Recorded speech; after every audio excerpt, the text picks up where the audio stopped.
పట్టణంలోని 4 మాడవీధుల్లో కరపత్రాలు చేతపట్టుకొని ఏడాదిలో చేసిన సంక్షేమ అభివృద్ధి పనులను ఎమ్మెల్యే బొజ్జల సుధీర్ రెడ్డి ప్రజలకు వివరించారు. పార్టీ కార్యకర్తలతో కలిసి ప్రతి దుకాణంకెళ్లి దుకాణ యాజమాన్యాలతో ఆప్యాయంగా పలకరించి సమస్యలను అడిగి తెలుసుకున్నారు. ఏదైనా ఉంటే తన దృష్టికి తీసుకురావాలని కోరారు. ఈ సందర్భంగా ఆయన మాట్లాడుతూ ఏడాది పాలనలో శ్రీకాళహస్తిలో రౌడీయిజాన్ని పూర్తిగా భూస్థాపితం చేశానని, అదేవిధంగా శ్రీకాళహస్తి ఆలయంలో దళారీ వ్యవస్థను అడ్డుకట్ట వేశామని, ఆలయ అభివృద్ధి సంక్షేమం స్కిట్ కాలేజీని మళ్లీ ప్రారంభించడం చాలా సంతోషంగా ఉందన్నారు. శ్రీకాళహస్తిలో ఎప్పటికీ బొజ్జల గోపాలకృష్ణారెడ్డి పరిపాలన లాగే ఉంటుందని తెలిపారు. కార్యక్రమంలో భాగంగా 4 తిరుగుతా ఉన్నాం. దీంట్లో భాగంగా మరి ముందుగా వెళ్ళిన తర్వాత ఈ షాప్ కీపర్స్ 4 క్వశ్చన్ అడుగుతున్నాం. రౌడీజం ఎలా ఉంది, తగ్గిందా లేదా?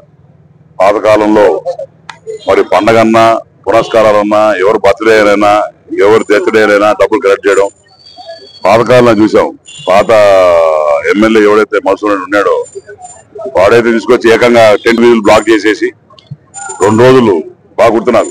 ఏ సంవత్సరం లేదు, 2 years బ్యాక్ కదా, దగ్గర ఒక పెద్ద ఈయన ఈశ్వరుడిని అన్నట్టు ఫీల్ అయిపోయి టెంట్లు వేసుకొని అందరికి బర్త్డే పార్టీ 4 రోజులు కవరేజ్ ఇచ్చాడు. అలాంటి లేకుండా అవన్నీ కూడా దేవతామూర్తులు తిరిగే స్థలంలో ఈయన బర్త్డే పార్టీలు చేసుకోవడం పూర్వం అవన్నీ లేకుండా ఎక్కడ ఇబ్బందులు లేకుండా డెవలప్మెంట్ కేంద్రంగా పనిచేస్తున్నందుకు అందరూ ఆనందం కూడా ఆశ వ్యక్తం చేశారు. ఇదే డ్రగ్ ఫ్రీ కాళహస్తి.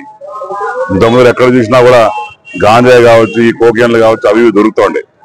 ఎక్కడ కూడా గాంజా అనే మాట లేకుండా అన్ని కట్ ఆఫ్ చేసుకొని ఎవరెవరు ఉన్నారో వాళ్ళందరినీ కూడా మరి వాళ్ళ తోకలు కట్ చేసాం. లా అండ్ ఆర్డర్ కూడా ఎక్కడ ఇబ్బంది లేకుండా ఇప్పుడు అందరిని అడిగాను, ఎవరన్నా డబ్బులు అడుగుతున్నారా, ఎవరన్నా వచ్చి అరెస్ట్ చేస్తున్నారు? లేదు సార్, మన ప్రభుత్వం వచ్చిందో ఎక్కడ కూడా చిన్న ఇది లేదు, బ్రహ్మాండంగా హ్యాపీగా ఉంది అని చెప్పి వాళ్ళు చెప్పడంలో నాకు చాలా ఆనందంగా ఉంది.